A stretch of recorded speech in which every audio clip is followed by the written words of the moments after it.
Hey guys, it's me.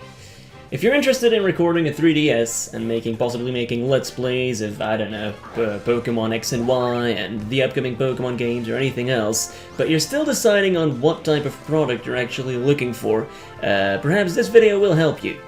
Because I made the decision, I took the risk of ordering a 3DS, or a 2DS in my case. It was a 2DS capture device of the manufacturer called Katsukity. There's going to be a link to the website in the description. This is going to be a review of my entire experience with the company and with the actual product. So I'm going to talk about the shipping process, the customer service, all the way down to the actual product and how to use it. So hopefully this video is going to help you. In the description, you have the possibility to skip ahead to certain points in the review. I'm going to try to structure it, sort of. Hopefully it's going to work, and hopefully you'll enjoy this little review. It was very interesting for me, the entire thing of ordering the device and stuff, and I learned a lot of new things. Hopefully I will erase some of your doubt on whether or not you should spend the money, because frankly, it does cost a bit of money. Hopefully I'll help you make up your mind. Now let's get started. But first, let's quickly take a look at the company. The company is called Katsukity. I think that's the name. It sure is a logo that I came across a lot, and it seems to be the name that they use. This is a company situated in Japan, and these guys seem to specialize in making capture kits for various consoles, mainly Nintendo consoles. Although they do also have a capture kit for the PS Vita. I don't have that console, so I'm not really too interested in that. You have three options. Either you can purchase a console first-hand, so a brand new console that they fix up for you, that they edit and solder and add some hardware to, for you to be able to make videos. Or you can send your own console to them, or you can buy just the capture kit, which is just all the hardware and all the cables you need, and then you can make it yourself. You obviously get a guide with it as well on how to do this. If you're kind of like a technical person, perhaps that is the best option for you. You have to like solder certain things to the motherboard of the DS. Well, to me it sounds a bit risky, but you can always try it if you want to. It obviously costs less. Now let's take a look at the console that I purchased. I went for the 2DS, obviously the European version because I live in Belgium. You can also pick the US version, so yeah, pay attention when you're ordering this if you want to order this. If you live in the US, don't accidentally order the EU version, because your American games with American coding, the games are not going to work on your console, and you will have lost a lot of money.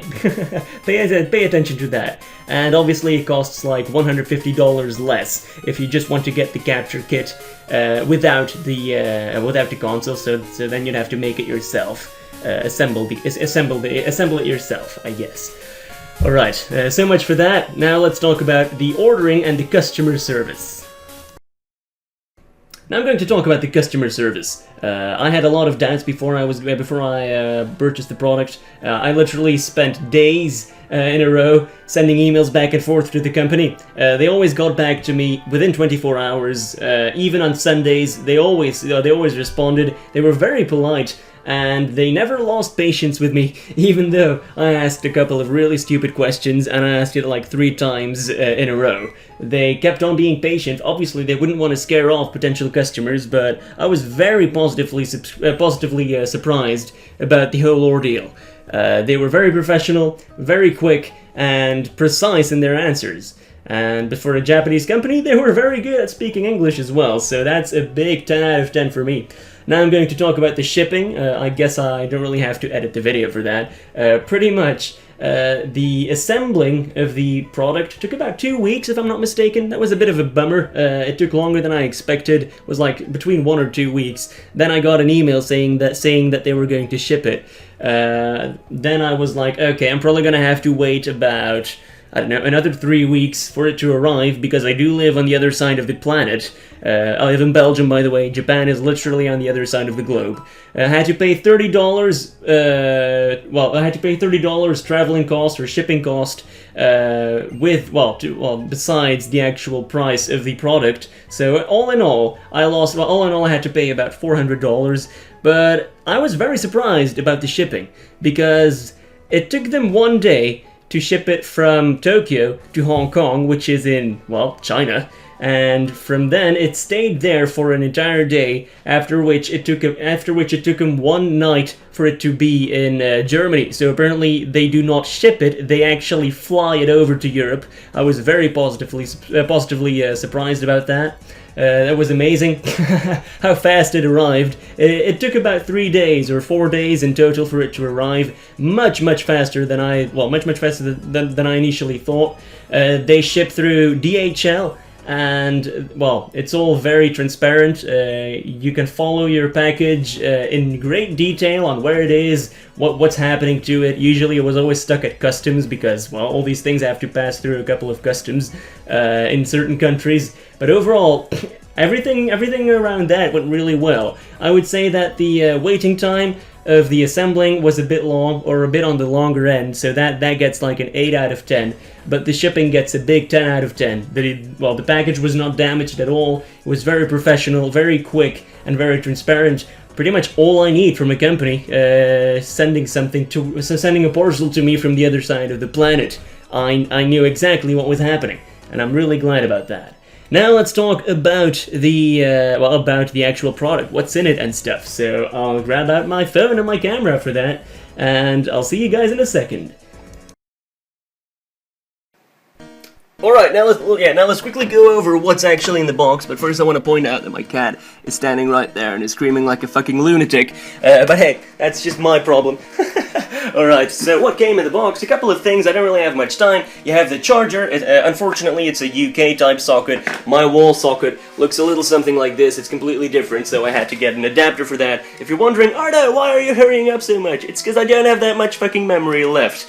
But that's just my problem. Here is the adapter in question. This is from the brand Cross. It is a Swiss brand. You can get it for like, I don't know, $20 or some shit like that. Let's quickly show you how it works. It works in like 150 plus countries, has like all sorts of combinations. It's great. Then you have the actual device itself. It's completely normal. It has all the holes that you need. It has the charger hole where you insert the game, everything.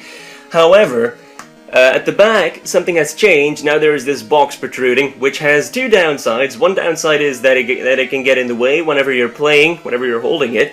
And also, when you place it down on the floor on a flat surface, it's being lifted up slightly at the back. So when you push it like this, it can wiggle around like this. It's not very stable, so that can potentially be a hazardous situation. Now, on this box that has been added, obviously this is where you need to plug your cable if you want to record. It's just a mini USB cable.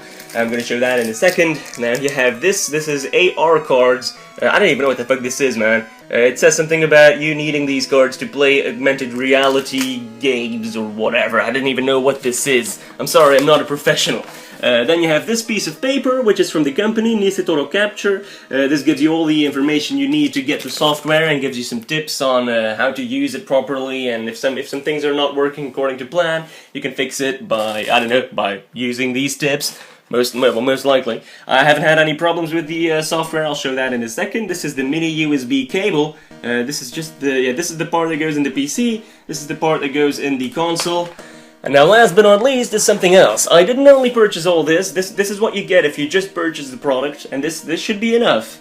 But what you can also get is an audio filter cable, which is this. If you're wondering, wow, what a long cable, yes, it is pretty darn long. So it has two endings, two regular audio ports, and you're supposed to put one in the microphone socket here in your device, and the other one needs to go in your input socket or your microphone socket in your computer. This is my computer, so that's what you can use if you really want clear game audio. But I don't use it. And it's still great. So I don't know. I think it all depends on your sound card, but I don't know. I shouldn't really have purchased this. It's not really necessary at all. It has like a ground isolator thing, and then I don't know. It's pretty weird. But now this is what came in the box. Hopefully this is clear enough. I'm sorry for the bad camera. I can't really do too much about that. I'm sorry. I don't have much money. I'm just trying to make a video that you guys can use.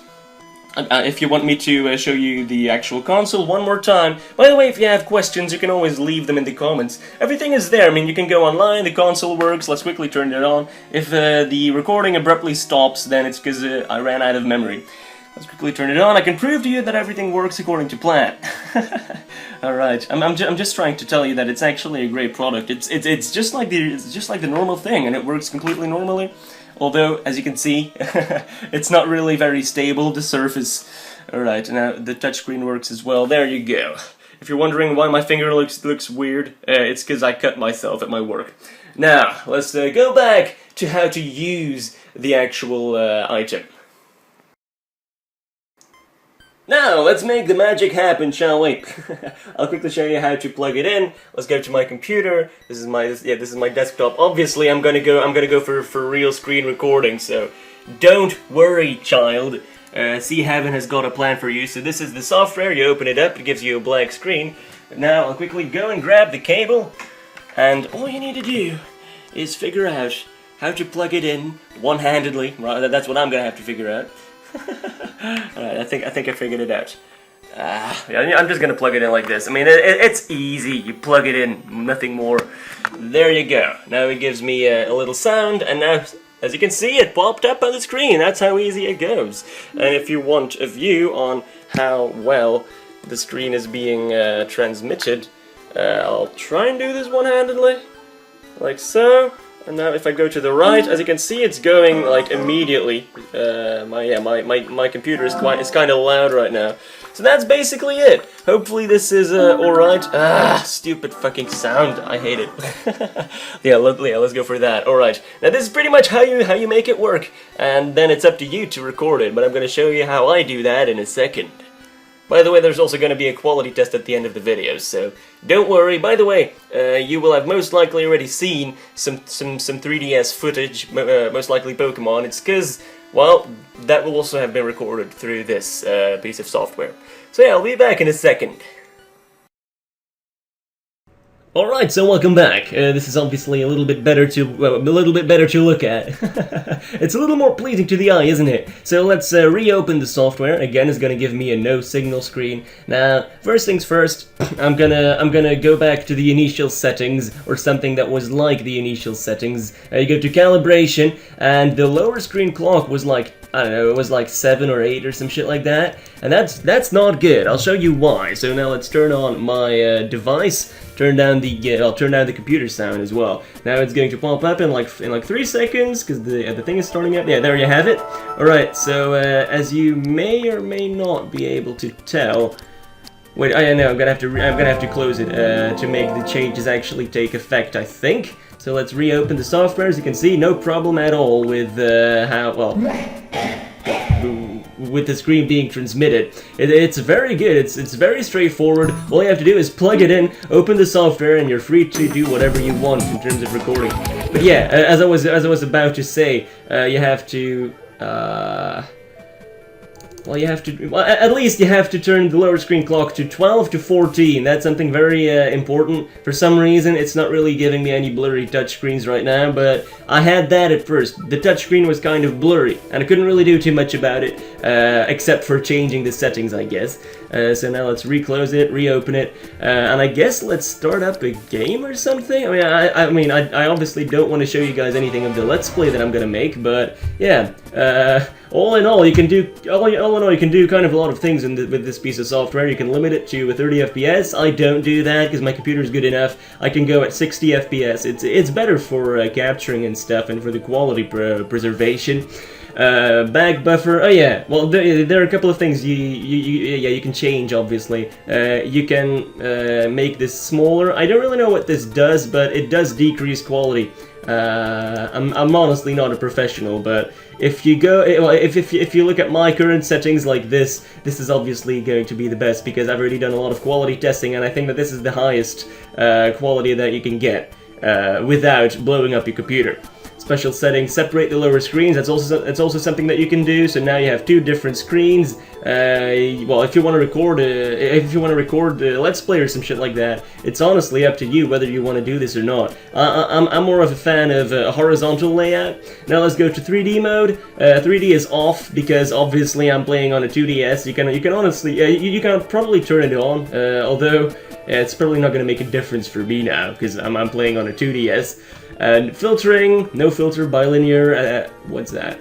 Anisotropic, don't know what that is. This is probably this probably makes it like twice and thrice the size, so I'm gonna have to go back to .1 and then make it a little bigger again, because that's how I initially did it, like so, somewhat. This is what it looked like, right? By the way, if you think that the quality is not very good, it's because obviously I'm recording way more than just the game right now. I'm recording my entire screen, so it's obvious that the video is not going to be focused that well. So it might be that it's a little jumpy right now, but don't worry, I'll give you a proper quality test on how I record. Now, what else do I do? Display. I use both of the displays. You can only go for the main screen if you want to. You can go inside view mode. Otherwise, it's going to be like this, like a regular emulator. I don't really like it like that though. Let's go back to side view mode. There you go. I'm gonna have to recalibrate it again. Well, that just sucks. Sucks to be me, huh? Alright, but as you can see, this is a very usable piece of software. It's very easy to use, but now it's up to you on how you want to record this. How you want to record the Let's Play. Obviously, you're gonna have sound. Now, if I turn up the sound, as you can hear, this is the regular DS sound, so that's completely fine. If you want to, you can use that special audio cable, but you're gonna have to buy it separately. It costs another $35. It's up to you whether you want it or not, to be honest. You can also go full screen, like so. I don't really do that, but I guess if you use Fraps to record this, if you don't want any quality loss, then I guess maybe this is the best. I'm honestly not a professional. Now how do I... yeah, you double click and then it closes it for some reason. You can't press escape. Anyway, so much for that. I think this is enough of the quality, well, of me showing all the software and shit. Thank you guys for watching. Now let's quickly take a look at how Pokemon Y looks when I actually start playing the game. So I'll be back in a second.